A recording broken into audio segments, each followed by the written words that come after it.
Hi friends, good morning all. Daily morning 6 o'clock நம்மளுடைய சேனலில் வந்து 2023 கரண்ட் அஃபேர்ஸை டாபிக் வைஸ் ரீகால் பண்ணிட்டு இருக்கோம். இன்றைக்கி என்ன டாபிக் வந்து பார்க்க போகிறோன்னு பார்த்தீங்கன்னா, சென்ட்ரல் கவர்மெண்ட்டோட ஸ்கீம்ஸு நேற்று பார்ட் 1 பார்த்தோம் இல்லையா, அதோட கண்டினியூவேஷன் வந்து இன்றைக்கி பார்க்கலாம். ஃபஸ்ட்டு என்ன திட்டம்னு பார்த்தீங்கன்னா, பிரதான் மந்திரி கரீப் கல்யாண் அன்ன யோஜனா. இந்த திட்டத்தின் மூலமாக ஏழை மக்கள், புலம்பெயர்ந்த தொழிலாளர்கள், வேலை இழந்தோர் இவங்க 3 பேருக்கும் ஒரு குடும்ப அட்டைக்கும் என்ன பண்ணுவோன்னு பார்த்தீங்கன்னா 5 கிலோ அரிசியும் 1 கிலோ பருப்பும் வந்து கொடுப்பாங்க. மொத்தமாக ஒரு 80 கோடி அட்டைகளுக்கு வந்து என்ன பண்ண போகிறாங்க, இலவசமாக இந்த உணவு தானியங்களை வந்து வழங்க போகிறாங்க.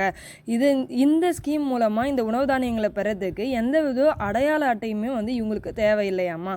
இந்த ஸ்கீம் வந்து எப்போ ஸ்டார்ட் பண்ணான்னு பார்த்தீங்கன்னா March 26, 2020 தான் இந்த ஸ்கீமை வந்து ஸ்டார்ட் பண்ணியிருப்பாங்க. இதோட அஃபிஷியல் வெப்சைட்டோட நேம் என்னன்னு பார்த்தீங்கன்னா www.annavitron.nic.in. அப்போது பிரதான் மந்திரி கரீப் கல்யாண் அன்ன யோஜனாலே என்னது, உணவு தானியங்களை இலவசமாக வழங்கும் திட்டம். ஓகே, நெக்ஸ்ட் திட்டம் பார்க்கலாமா. மரின் அமைப்பு சாரா தொழிலாளர்களுக்கான ஓய்வூதிய திட்டம், அதாவது பிரதான் மந்திரி ஸ்ராம் யோகி மந்தன் யோஜனா. இந்த திட்டம் வந்து எப்போ ஸ்டார்ட் பண்ணான்னு பார்த்தீங்கன்னா 2019 பிப்ரவரியில் தான் வந்து ஸ்டார்ட் பண்ணியிருப்பாங்க. இது வந்து அமைப்பு சாரா தொழிலாளர்களுக்கானது. அமைப்பு சாரா தொழிலாளர்கள்னால் யார்?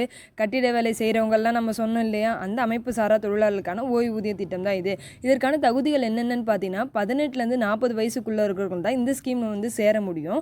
மாத வருமானம் வந்து 15,000 கம்மியாக வந்து இருக்கிறவங்க வந்து இந்த ஸ்கீமில் சேர முடியும்.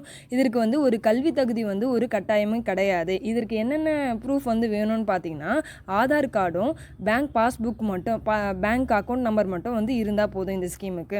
இந்த திட்டத்தின் மூலமாக யாரெல்லாம் வந்து பயன்பெறும்னு பார்த்தீங்கன்னா 60 வயசுக்கு மேலே மாதம் 3000 ரூபாய் வீதம் வந்து பென்ஷன் வந்து கிடைக்கும். அப்போது PMSYM பிரதான் மந்திரி ஸ்ராம் யோகி மந்தன் யோஜனா அப்படின்னா வந்து அமைப்பு சாரா தொழிலாளர்களுக்கான ஓய்வூதிய திட்டம் சொல்லிட்டு நம்மளுக்கு ஞாபகம். ஓகேவா, நெக்ஸ்ட் போகலாம்.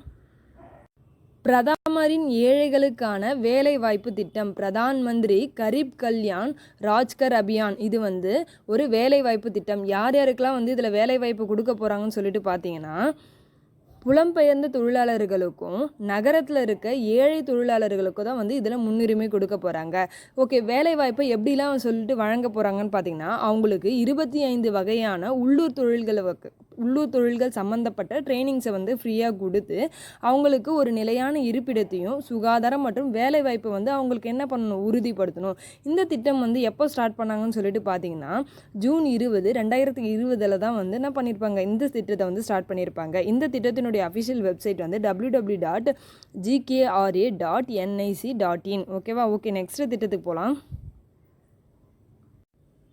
சூரிய சக்தி மேற்கூரை மானிய திட்டம். இது வந்து 2 கட்டங்களாக வந்து செயல்படுத்த போகிறாங்க. இந்த திட்டம் யாருக்கானதுன்னு சொல்லிட்டு பார்த்தீங்கன்னா அனைத்து பொதுமக்களுக்கும் பொதுவான திட்டம்.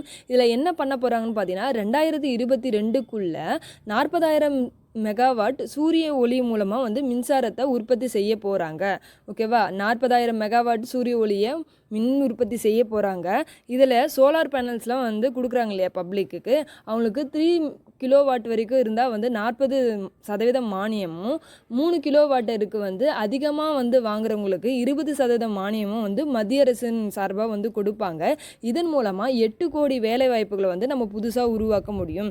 2ஆம் கட்டத்தில் என்ன பண்ண போகிறாங்கன்னு சொல்லிட்டு பார்த்தீங்கன்னா, அதில் மீதி இருக்க மின்சாரம்லாம் இருக்கு இல்லையா, ஃபஸ்ட்டு ஃபேஸில் தயாரித்தது நம்ம உபயோகப்படுத்துறது போக மீதி இருக்க மின்சாரத்தை நம்ம வந்து கவர்மெண்ட்டுக்கு கொடுக்குற மாதிரி இருக்கும். ஓகேவா. அப்போது சூரிய சக்தி மேற்கூரை மானிய திட்டம்ன்றது சோலார் பேனல்ஸ் மூலமாக வந்து 40,000 மெகாவாட் மின் உற்பத்தி வந்து செஞ்சு ஃபர்ஸ்ட் ஃபேஸில் நம்ம வீட்டுக்கு தேவையானதை வந்து யூஸ் பண்ணிக்கிட்டு 2வது கட்டத்தில் வந்து என்ன பண்ணணும், மீதி இருக்க மின்சாரத்தை நம்ம வந்து கவர்மெண்ட்டுக்கு வந்து கொடுக்குற மாதிரி இருக்கும். ஓகேவா. இதனுடைய அஃபிஷியல் வெப்சைட் வந்து என்னன்னு பார்த்தீங்கன்னா www.solarrooftop.government.in. அதுதான் வந்து அஃபிஷியல் வெப்சைட்டாக இருக்குது. ஓகே, நெக்ஸ்ட் பார்க்கலாம். கிராம ஒளியூட்டும் திட்டம், அதாவது கிராமின் உஜாலா ஸ்கீம். இந்த திட்டம் வந்து எப்போ ஏற்படுத்தினோன்னு பார்த்தீங்கன்னா March 24, 2021 தான் ஏற்படுத்தியிருப்பாங்க. இதே நேமில் வந்து உஜாலான்ற நேமில் இன்னொரு ஸ்கீம் இருந்திருக்கும். அது வந்து 2015 வந்து ஏற்படுத்தியிருப்பாங்க.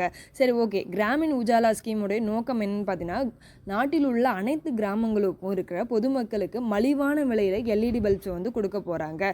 அப்போது அதனுடைய ரேட் எப்படி இருக்குன்னு பார்த்தீங்கன்னா 70 ரூபீஸ் இருக்கிறத வந்து 10 ரூபீஸுக்கு வந்து கொடுப்பாங்க. அந்த LED எல்இடி பல்ப்ஸுக்கு வந்து ஒரு 3 இயர்ஸ் வாரண்ட்டி வந்து நம்மளுக்கு கொடுப்பாங்க. அந்த எல்இடி பல்ப்ஸோட குவாலிட்டி எப்படி இருக்கும், அதனோட திறன் எப்படி இருக்கும் அப்படின்னு சொல்லிட்டு பார்த்தீங்கன்னா 7லேருந்து 12 வாட்ஸ் வரைக்கும் வந்து இருக்குமாம்மா. மொத்தமாக நாடு முழுவதும் 36 கோடி எல்இடி பல்ப்ஸை கொடுக்குறது தான் இவங்களோட இலக்காக வந்து இருக்க போகுது. ஓகே, இதனால் நம்மளுக்கு என்ன பெனிஃபிட் அப்படின்னு சொல்லிட்டு பார்த்தீங்கன்னா மின்சாரத்தினுடைய சிக்கனம் வந்து அதாவது அதை நம்ம உபயோகப்படுத்துறது வந்து கம்மியாகும். எல்இடி பல்ப்ஸ் வந்து உபயோகப்படுத்துறதுனுடைய அளவு வந்து என்ன ஆகும், அதிகமாகும்னு சொல்கிறாங்க. அப்போது ஒரு ஃபேமிலிக்கு 5 எல்இடி பல்ப்ஸ் வரைக்கும் வந்து நம்ம வாங்கிக்கலாம். ஓகேவா? இதனுடைய அஃபிஷியல் வெப்சைட் வந்து கிராம ஒளியூட்டும் திட்டம், அதாவது கிராமின் உஜாலா ஸ்கீம். இந்த திட்டம் வந்து எப்போ ஏற்படுத்தினான்னு பார்த்தீங்கன்னா மார்ச் 24, 2021 தான் ஏற்படுத்தியிருப்பாங்க. இதே நேமில் வந்து உஜாலான்ற நேமில் இன்னொரு ஸ்கீம் இருந்திருக்கும். அது வந்து 2015 வந்து ஏற்படுத்தியிருப்பாங்க.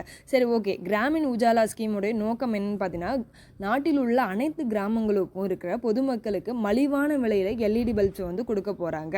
அப்போது அதனுடைய ரேட் எப்படி இருக்குன்னு பார்த்தீங்கன்னா 70 ரூபீஸ் இருக்கிறத வந்து 10 ரூபீஸுக்கு வந்து கொடுப்பாங்க. அந்த எல்இடி பல்ப்ஸுக்கு வந்து ஒரு 3 இயர்ஸ் வாரண்ட்டி வந்து நம்மளுக்கு கொடுப்பாங்க. அந்த எல்இடி பல்ப்ஸோட குவாலிட்டி எப்படி இருக்கும், அதனோட திறன் எப்படி இருக்கும் அப்படின்னு சொல்லிட்டு பார்த்தீங்கன்னா 7லேருந்து 12 வாட்ஸ் வரைக்கும் வந்து இருக்குமாம்மா. மொத்தமாக நாடு முழுவதும் 36 கோடி எல்இடி பல்ப்ஸை கொடுக்குறது தான் இவங்களோட இலக்காக வந்து இருக்க போகுது. ஓகே, இதனால் நம்மளுக்கு என்ன பெனிஃபிட் அப்படின்னு சொல்லிட்டு பார்த்தீங்கன்னா மின்சாரத்தினுடைய சிக்கனம் வந்து அதாவது அதை நம்ம உபயோகப்படுத்துறது வந்து கம்மியாகும். எல்இடி பல்ப்ஸ் வந்து உபயோகப்படுத்துறதுனுடைய அளவு வந்து என்ன ஆகும், அதிகமாகும்னு சொல்கிறாங்க. அப்போது ஒரு ஃபேமிலிக்கு 5 எல்இடி பல்ப்ஸ் வரைக்கும் வந்து நம்ம வாங்கிக்கலாம். ஓகேவா? இதனுடைய அடல் நிலத்தடி நீர் மேலாண்மை திட்டம், அதாவது அடல் பூஜல் யோஜனா. இந்த திட்டம் வந்து 2019 டிசம்பர் 25 வந்து ஸ்டார்ட் பண்ணியிருப்பாங்க. யாருக்கானது இந்த திட்டம்னு சொல்லிட்டு பார்த்தீங்கன்னா கிராமப்புறத்தில் இருக்க மக்களுக்கும் குறிப்பாக வந்து விவசாயிகளுக்கானது. நம்மளுடைய திட்டத்திலேயே வந்து இருக்குது நிலத்தடி நீர் அப்படின்னு சொல்லிட்டு. அப்போது நிலத்தடி நீர் நம்ம என்ன பண்ண போகிறோம், ஒன்று பாதுகாக்க போகிறோம், இன்னொன்று அதை எப்படி வந்து இன்க்ரீஸ் பண்ணணுமோ அதுக்கான நடவடிக்கைகளை வந்து எடுக்க போகிறோன்றது தான் இந்த திட்டத்தினுடைய நோக்கமாக இருக்க போகுது. என்னென்னலாம் வந்து அதுக்காக பண்ண போகிறாங்கன்னு சொல்லிட்டு பார்த்தீங்கன்னா அதுக்காக தடுப்பணைகளையும் மழைநீர் சேகரிப்பு தொட்டிகளையும் வந்து ஏற்படுத்துறது, ஆற்றுப்படுக்கைகளை வந்து பலப்படுத்துறது, மேலும் ஆற்றுப்படுக்கைகளினுடைய அகலத்தை வந்து இன்னும் வந்து அதிகரிக்கிறது. அது மட்டும் இல்லாமல் நிலத்தடி நீரை வந்து எப்படிலாம் வந்து காப்பாற்றிக்கலாம் அப்படின்னு சொல்லிட்டு பார்த்தீங்கன்னா நுண்ணீர் பாசனத்தை வந்து பயன்படுத்துறதை அதிகரிக்கிறது, மாற்றுப்பயிர் சாகுபடி வந்து ஊக்குவிக்கிறது மூலமாக நம்ம என்ன பண்ணலாம்னா நிலத்தடி நீரின்